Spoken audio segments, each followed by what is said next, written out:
Oke, welcome untuk presentasi kelompok kita ya. Nah, kita itu akan presentasi tentang stress detection on social media, terutama Reddit. Ya, kita itu ada Denisius, ada Ignas, sama ada Evan.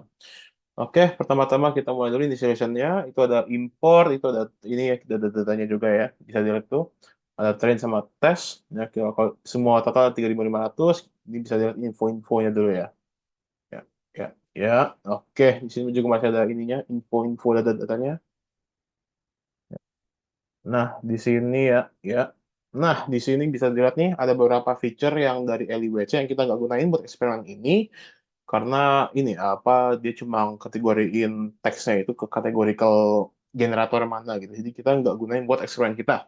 Next, ya, masih ada info-infonya, ya, describe-nya ya. Nah, ini distribusi eh, teks-teks mana yang stres atau yang nggak stres ya. Bisa dilihat itu nggak terlalu beda banyak itu apa stres sama nggak stresnya. Ya, Oke. selanjutnya itu kita juga generate word cloud untuk ngelihat distribusi kata-kata apa aja. Yang pertama ini ada di yang labelnya satu, yaitu yang kata-kata yang diklasifikasikan sebagai not stress gitu. Bisa dilihat di sini yang paling mungkin ada no, ada feel juga, ada want dan lain sebagainya. Nah, yang berikutnya itu yang diklasifikasikan sebagai stress. Ini yang keluar tuh time, no, uh, really, will dan lain sebagainya.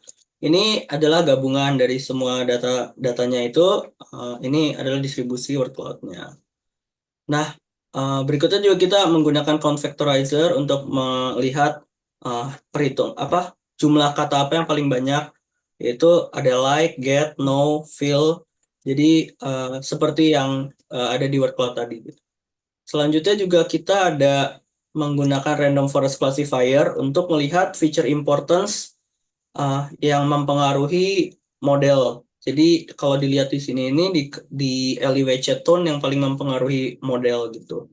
Dan juga ada sentimen dan lain sebagainya. Selanjutnya masuk. Ya, selanjutnya ini ada korelasi-korelasinya, yaitu ini yang dari fitur-fitur elevation tadi. Lalu di sini ada fitur-fitur yang kita gunakan pada sebagai input X-nya. Bisa dilihat seperti ini korelasinya. Selanjutnya masuk ke preprocessing. Yang pertama kita preprocessing buat teks, di mana kita di sini melakukan tokenizing, stemming, eh, removing punctuation, sama removing stop word, sehingga datanya lebih clean dan lebih akurat untuk prediction. Lalu kita melakukan label encoding untuk subreddit, sehingga subreddit ini bisa mendapatkan representasi dari numerical. Selanjutnya kita melakukan TF-IDES vectorizer untuk teksnya, sehingga teksnya ini bisa mendapatkan representasi vektor untuk dilakukan fitting ke modelnya. Selanjutnya kita men-separate antara teks antara X dan Y-nya, di mana kalau misalnya X ini eh, berisi teks, subreddit, social timestamp dan lain sebagainya. Dan kalau buat target itu labelnya stres atau tidak stres. Lalu dilakukan time test split untuk men-split tes dan trainnya. Lalu kita masukkan ke dalam model-modelnya. Di mana di sini dilakukan model fitting, predict, dan evaluation da- eh, di dalam satu function. Ini selanjutnya kita juga untuk meng-train modelnya kita menggunakan grid search cross validation buat nyari hyperparameter apa yang paling cocok gitu. Ini kita menemukan model yang paling cocok apa yang akurasi paling tinggi itu adalah antara logistic regression dan random forest classifier gitu. Dan ini sudah didapatkan parameter-parameternya. Lalu kita kembali melakukan fitting di sini. Um, dan evaluasi pada akhirnya kita dapatkan akurasi dari logistic regression itu sebesar 74% dan advanced score 77%, sementara random forest advanced score 76 dan akurasinya 73%. Oke, jadi itu aja yang bisa kita sampaikan di presentasi ini.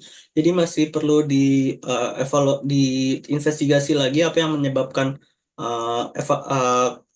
akurasinya nggak bisa naik lagi gitu karena yang kita dapat dari tiga model ini berkisar di sekitar 75% kayak gitu. Oke, itu aja. Terima kasih.